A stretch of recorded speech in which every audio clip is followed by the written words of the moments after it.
comedy, pop culture, and everything in between. By idiots, for idiots. Welcome, sinners. This is Sports Idiot Nation. Welcome in, all you sinners, as always, joined by Miles Behind Enemy Lines and Mr. T.I. We come to you every Monday and Thursday. Sports Idiot Nation, follow us wherever you get your social medias.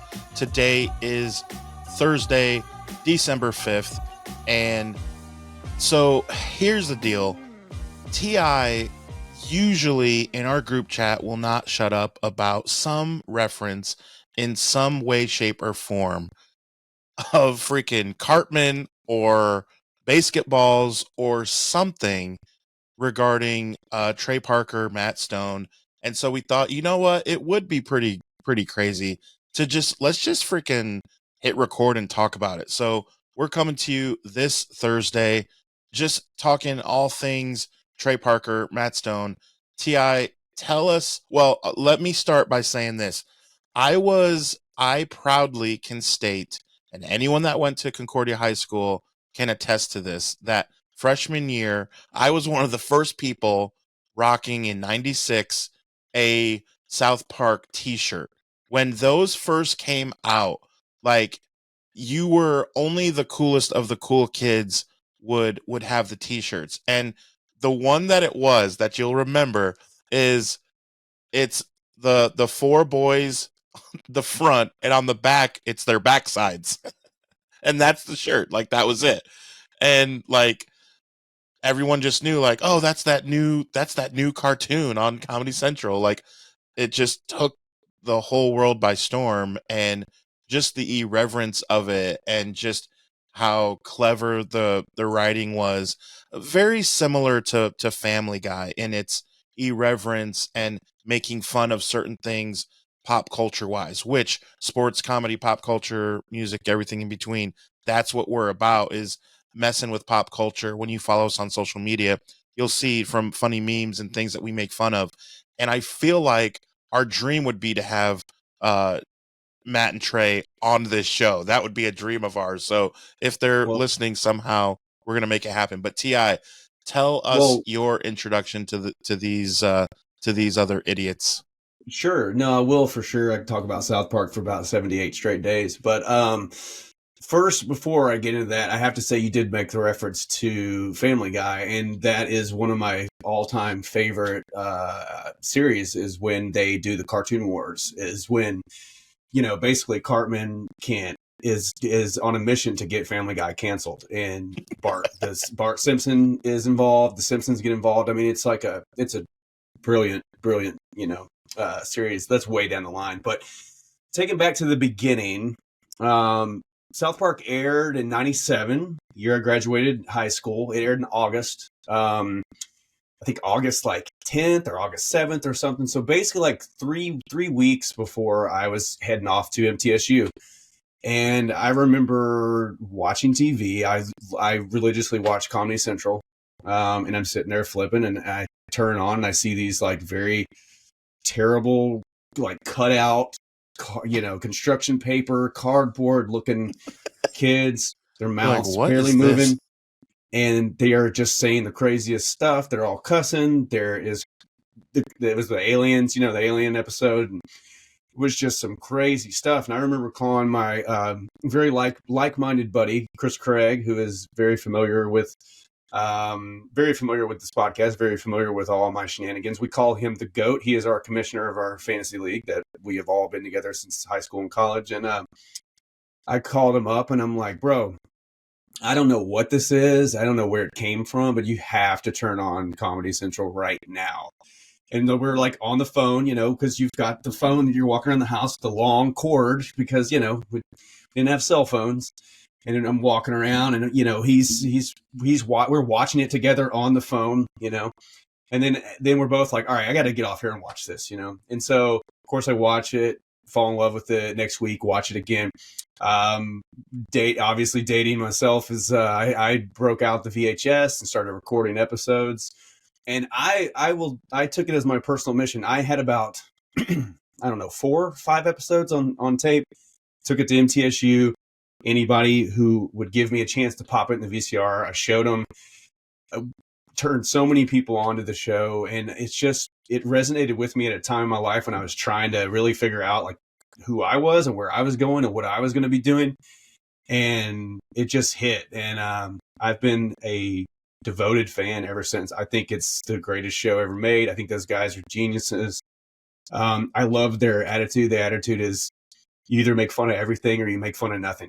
Nothing's off limits to them. And that's how I've always kind of approached life, is like, yeah, I'm not going to make fun of someone's like direct tragedy or somebody I know or something. But when it comes to, politicians or pop culture or just celebrities, like, or just ridiculousness, I always operate in the vein as, everybody's fair game, and that is their thing. So I love those guys, man. They they mean a lot to me. I think not only are they just so unique and so individual and so hilarious, but they have their finger on the pulse of everything in pop culture. They can skew everybody. I mean, if something happens, on a Saturday night, they would deliberately deliver the episode late to Comedy Central just because they wanted to write that into the show. I mean, there's you've probably seen the Netflix special, 7 days to air. I mean, 7 days to air. Yeah, yep. They're sitting around eating McDonald's trying to figure out what to do, and it's like, Comedy Central's like, hey, where's this episode? And sometimes they've had an episode finished like 30 minutes before it's supposed to debut, and so yeah, that was my first introduction to South Park, and here I am, 45, still loving it. They're still pumping out episodes. Paramount's doing the specials, and man, I just think those guys are geniuses. I do, I know there's South Park's not for everybody, but to me, it hits home. I can watch it over and over. I've seen every episode a million times, and I can still enjoy watching it. Pop on the treadmill, pull it up. It's like, yeah, I know them all by heart, but it's just great, My brother was real young when South Park came out, but he's a huge fan because of me. A lot of my friends are huge fans because we used to have people over to my house. We would and in a row, like it was that we would come over and we'd watch the new episode of South Park, and then everybody would stick around and watch the new episode of Dave Chappelle. And that was the night, dude. I mean, that was a big deal, right. Yeah, kiddos out there. We used to have TV watch parties at our houses for shows that you enjoyed, right. Before you could stream things, Yeah. You had to sit down at the right time in front of the television and actually watch it. Right. You were glued. And that was the golden age of Comedy Central, because Comedy Central Presents, you'd have Janine Garofalo, Dane Cook, Pablo Francisco, Adam Ferrara, Lisa Lampanelli, like all these funny people were on Comedy Central Presents, where it was like a half hour. Jim Gaffigan was on, like, and then a new episode of South Park Thursday night at 9, or I think it was that. Like, that was like just a different time of when MTV played music. We've talked about that before. Shout out to the episode with Josh Toomey. If you have not checked out that episode, be sure to check that out.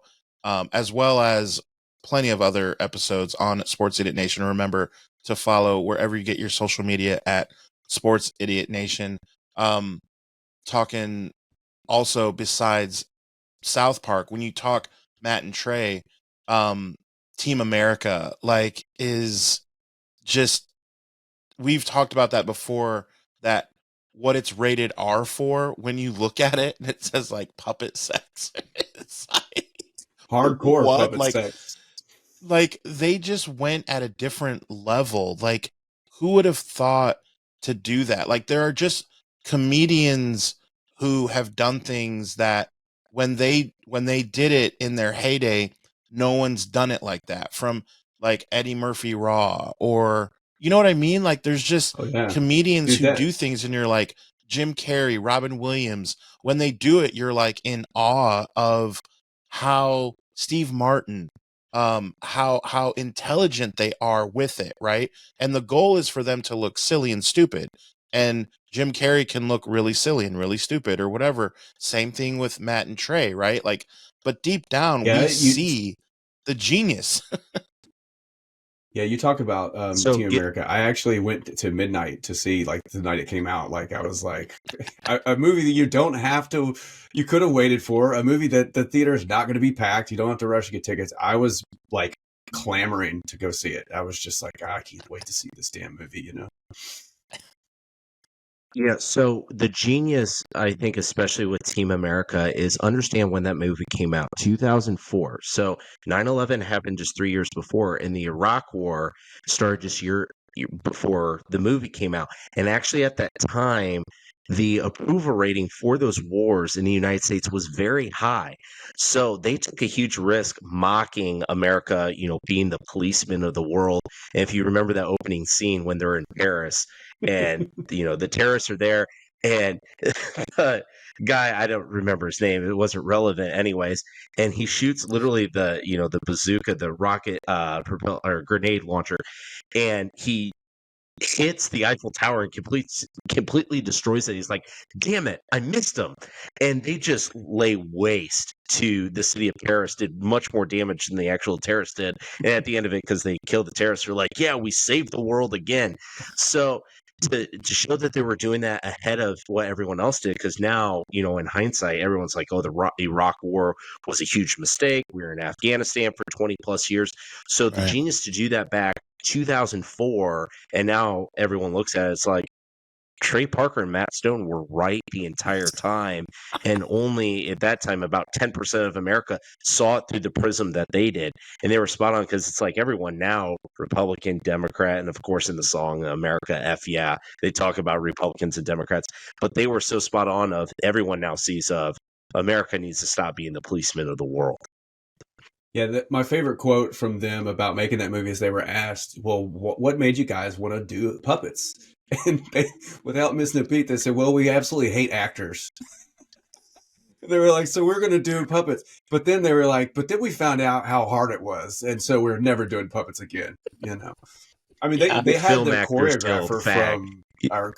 choreographer from Crouching Tiger, Hidden Dragon come in and help with a lot of that stuff, which is like wild, because that at that time, that movie was like the completely like game changing martial arts and stuff people had never seen.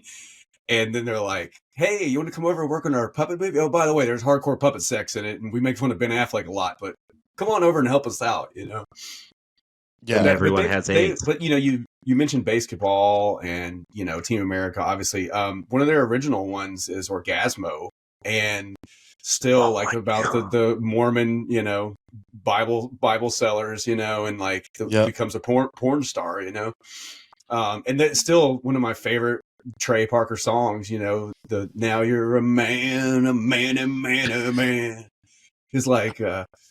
What makes a man? Is it the woman in his arm? Because she has big titties.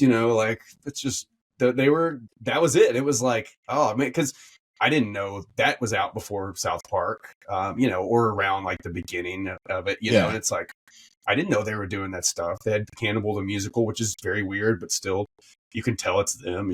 So I just so crazy. They were always just ahead of, like Miles said, they were just always ahead of everybody, So when you talk, not willing or always willing to take that risk, and same with the show with South Park, like they will touch on everything other than censoring out Muhammad. That was the only time they didn't cross the line, but they sure as hell were going to make fun of Muslims. They make fun of obviously Mormons, Christians, Scientologists, so on and so everyone is not safe. And they will. There is no line they won't cross except for that one. The whole Tom Cruise and John Travolta, and R. Kelly trapped in the closet, Yep. The John Travolta. Oh my God! It's like I feel so comfortable in here. I'm never coming out. So good. So when we talk South Park, there's a couple things that I want to get into, and one is that Miles still to this day has me saying the line, and I think you know it, Miles. Can you explain? As is tradition. So one of my all-time favorite episodes, and I think one of the reasons it's one of my all-time favorite episodes is because still to this day we reference it twice a week. And it's the royal wedding. So going back to, So I was good. a sophomore in college. So 2010-ish, 2010, 2011, when Prince William married Kate Middleton, the grandiose ceremony of them getting married. So of course South Park's going to rip that to shreds. And going back to the 90s, they're always making fun of Canadians, and Canada's still a Commonwealth of Great Britain. So instead of the British royal wedding, they had the Canadian royal wedding, and they brought in every character under the sun that they had referenced in the past to Canada. They had Terrence and Phillip at the time they were dating the Queef sisters. They have the marching band of Manitoba playing the March of a Thousand Farts. They have the Queen of Canada there, and then the Bishop of Quebec is there, and then he's going down the aisle, and they're throwing the Captain Crunch on the ground, as is tradition. And after every single just ridiculous thing they're doing, dipping their arm, ripping the princess's arm off and dipping it into the butterscotch pudding, as is tradition. And they're just normalizing the most insane things ever. And then at the end, Tooth Decay comes in, and he's like, Trey has this massive monster, and there's other reason for that, because I explain it with Mr. Mackey, who's just grilling these 6 years old. Anyways, go back, check out the episode. It's called The Royal Wedding. And the princess of Canada gets kidnapped, and the guys, this is not tradition. This is not tradition at all. And this is a terrible day for Canada, and therefore the rest of the world. And therefore the world. Like, that is the funny thing. The idea. This is a great day for Canada, therefore the rest of the world. This is a terrible day for Canada, and therefore the world. The idea that whatever is truly great for Canada is obviously also wonderful for the entire world, because as goes Canada, as goes the world, right? Like, that concept is so ridiculously funny and intelligent that you cannot stop laughing. And if you don't get it, then this is where it's like, that humor isn't for you. But so now we'll just like randomly say something else, and then we'll be like, yes, and therefore the world. Like, it's still a thing from 2010. And it's just like, I can never get it out of my head. And I had not seen that episode before I knew you. And now, obviously, you have, because it's so vital to who we are. And another part of that episode, too, to your point of there, as Canada goes the world. It's like, also, if you're not a Canadian, you're not a part of the it crowd. And so there's a part where the news anchor in South Park, Colorado, is playing like the important message for all Canadians after the Prince of Canada gets kidnapped, and he's reading, for all Canadians, it is time now to not panic, but get your box of faith out of your closet. And the is the box of faith. And then Ike, because he's Canadian, Kyle's adopted brother, goes into the closet, waltzes over, gets out his box of faith, and starts playing the video on the projector reel. And he's like, and there's a sandwich in there. You may eat that sandwich now. So just like the most off-the-wall, ridiculous stuff. It's so well tied into that one episode for the royal wedding. It just, to your point, shows the brilliance of these two guys. Yeah, that's fantastic. They also, speaking of the wedding, they also have the Game of Thrones skew where it's the Xbox versus PlayStation, Yes. And that is just hilarious as well. It's so well done. It's just like, it's brilliant, I mean, all their stuff, even if one of your episodes not the favorite episode you've ever seen, there's just going to be 5 to 10 moments in it that make you laugh out loud, like legitimately laugh out loud. For sure. It's hard for me to say like what my favorite episodes are. I mean, anything with religiously Satan wanting to cuddle.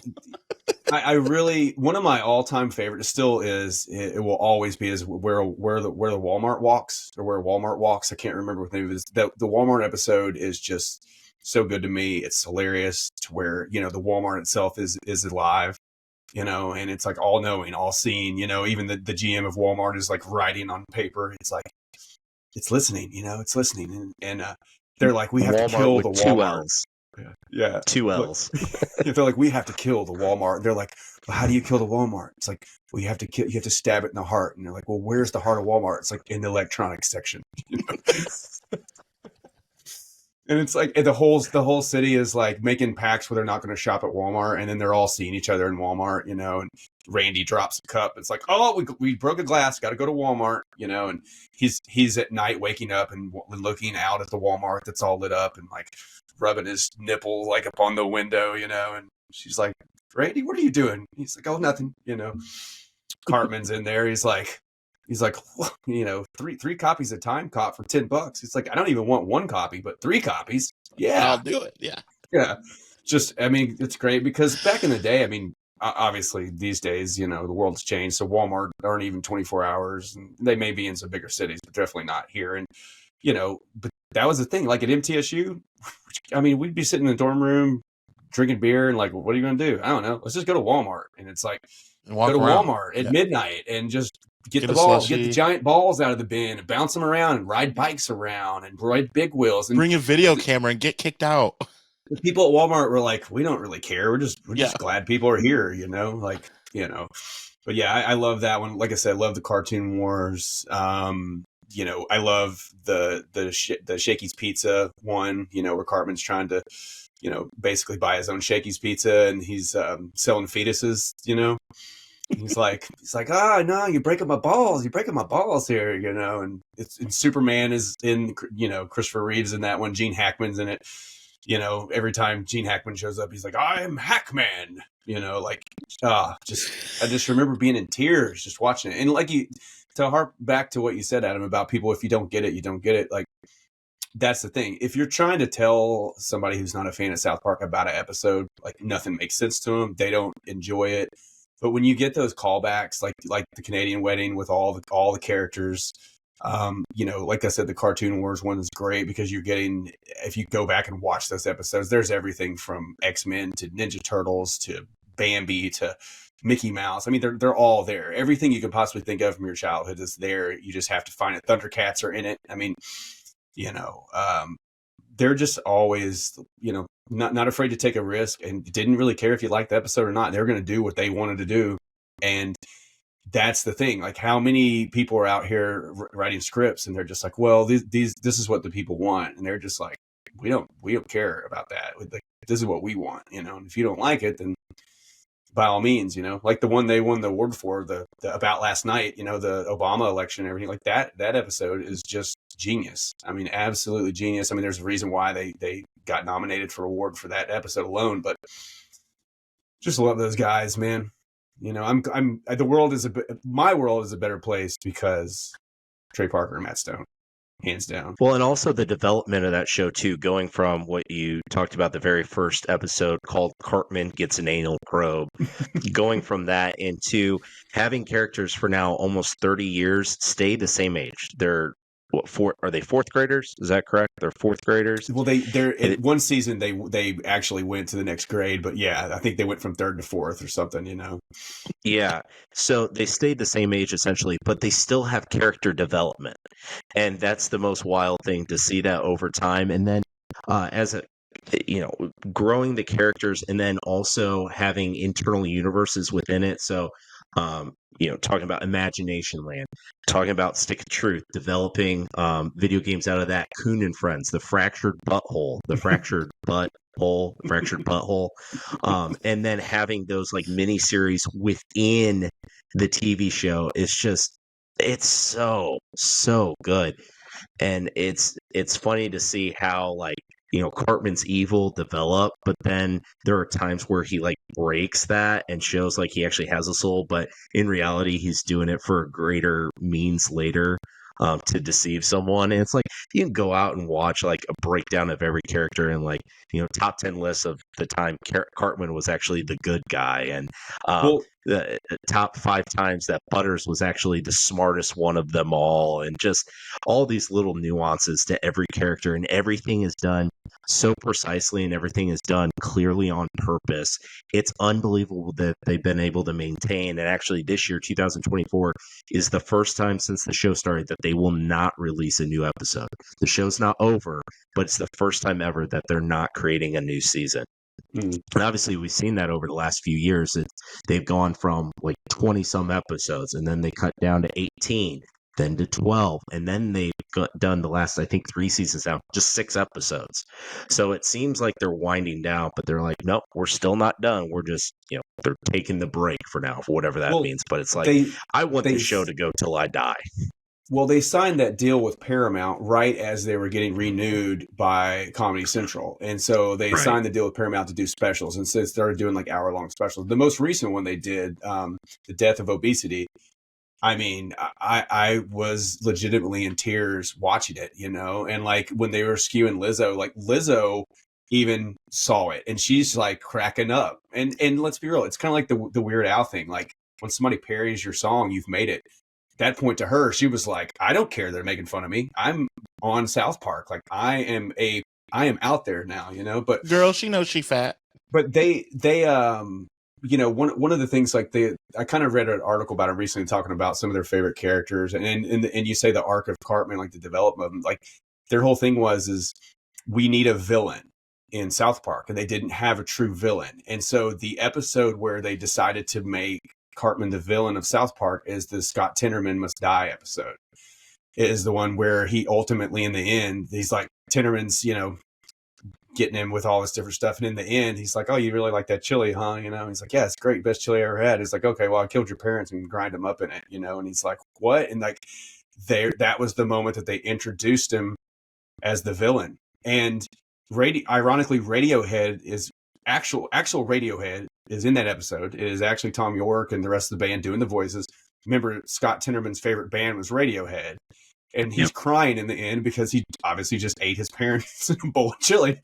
And Radiohead shows up and is like licking his tears. Yeah, it's like, oh, what a loser. He's over there crying, whatever. I mean, it's such a crazy episode. And that was the moment that they were like, okay, now we have our villain, And they said that their all-time favorite character is Butters. And Butters was actually modeled after one of their original writers.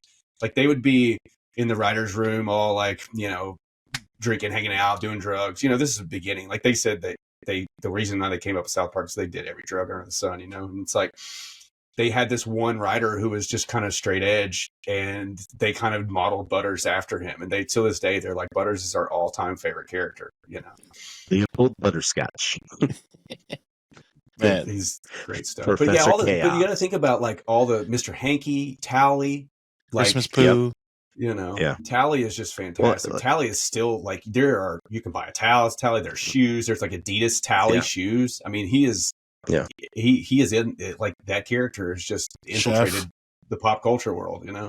Right. Well, and like Timmy and Jimmy, some of my favorite episodes is when they're not centered around the 4 boys. Like when the crippled episode where Timmy and Jimmy join the Crips, and do you guys think it's better to be born a Crip or become a Crip? Man, only real Crips is born Crips. We agree. We were born Crips too.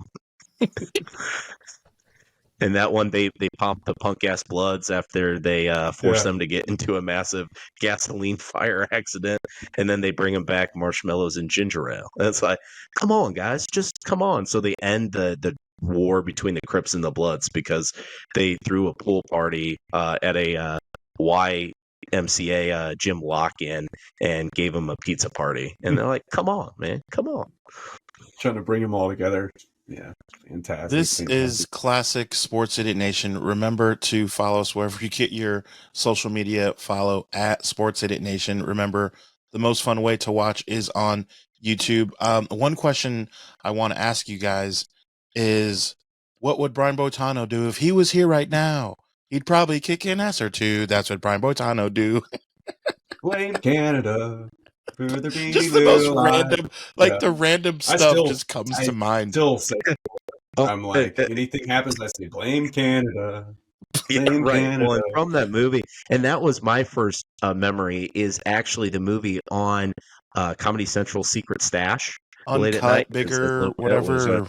bigger, longer, and uncut. But Yes, yes, I knew. absolutely. I kind And of remember yeah, because we haven't Kyle's talked about mom's a this bitch. She's before a the big show. fat bitch. She's the biggest bitch in the whole wide world. Should make a Megan some Well, donkey.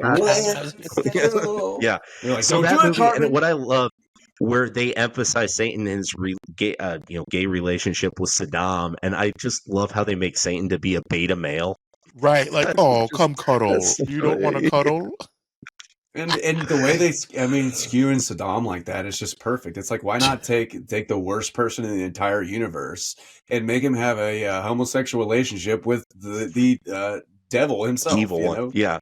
like, And they make the evil one look just like mild mannered and just like, as I said, beta male. Like he's the dominated one in the relationship. and just the way that they would take a risk and be like, we're not only we're going to take a risk, but we're going to run with it. Like Mr. Slave, like the teacher's assistant, the teacher's ass, you know? Yeah. And then, Mr. Garrison becomes Mrs. Garrison, and then the back and forth of the transition, like in a time where that's such a touchy subject. They just go over the top with it. Again, they just don't care. And then they have the episode where he has his penis being made, and it's on the back of a test lab mouse, and then the penis has its own personality and is like singing under the moon with the mouse on its back. Oh, man. My penis! You've got the whole I gotta go catch my penis. The Lemmy Winks episode, you know? Yep. Come on, Lemmy Pass Winks. the mouth. I'm the frog Did I say prince. pass the mouth? I mean, yeah. You need to make it out of the anus, Lemmy Winks.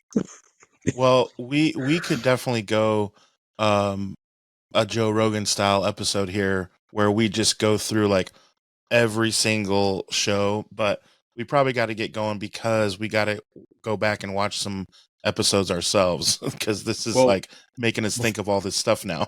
Before we go, though, we have to give credit where credit's due for their most recent triumph, is the Book of Mormon and how successful that was. I mean, I don't know if you guys have seen it. I came to Nashville a few years ago and I had to go. I drugged my wife to it, and she is not a huge South Park fan. She liked it in the beginning for a few years, but after they started getting really more with the poop and the vomit and just everything going real grotesque with stuff, she was like, I like the celebrity stuff, but this stuff I'm not really into, But I drug her to it. She enjoyed it, but not like me. I'm just laughing hysterically.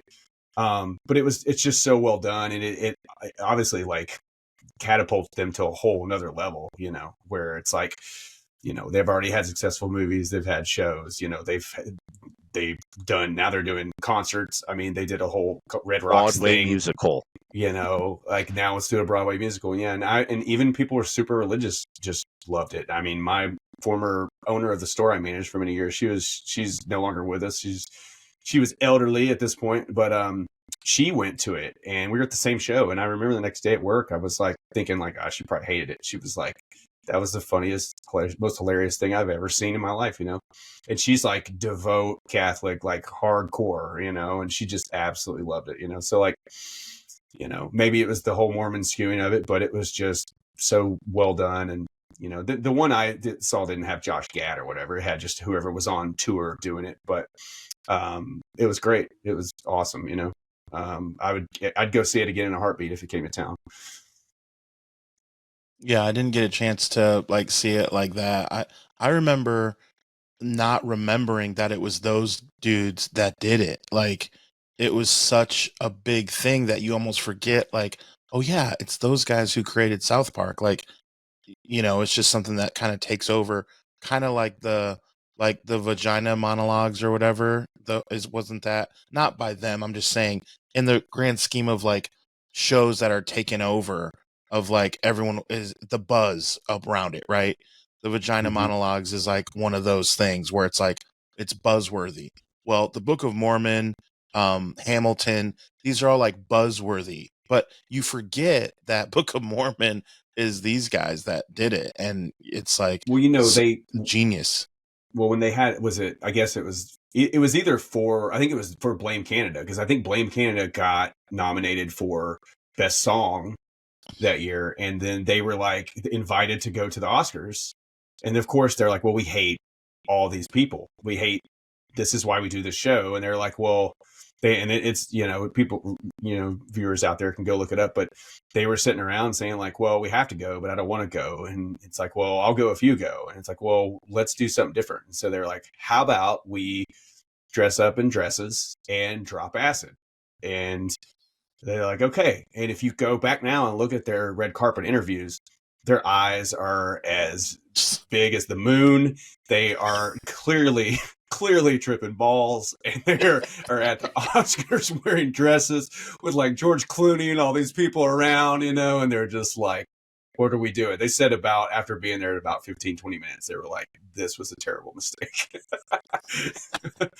But the balls to do that, though, that's those dudes. That's them, and that's why I love them. It's like they are not afraid of anybody or anything, and they're willing to take whatever comes along with it, So that's why they will always be the best to me. So, man, Trey, if you ever see this episode, we absolutely love you, dude. Yep, dudes. And you guys got to come on the show. Man, again, new episodes every Thursday and Monday. Follow at Sports Idiot Nation wherever you get your social media, and we will see you Monday. They killed Kitty, you bastards. Okay, all you sinners, follow Sports Idiot Nation on TikTok, X, and Instagram. Like us on Facebook, and remember, the most fun way to watch us is on YouTube every Monday and Thursday. Be sure to hit the notification bell so you can be updated when new content drops. Remember, the podcast can also be found on the usual suspects of Apple Podcasts and Spotify. Always remember, don't be an idiot. Sinner.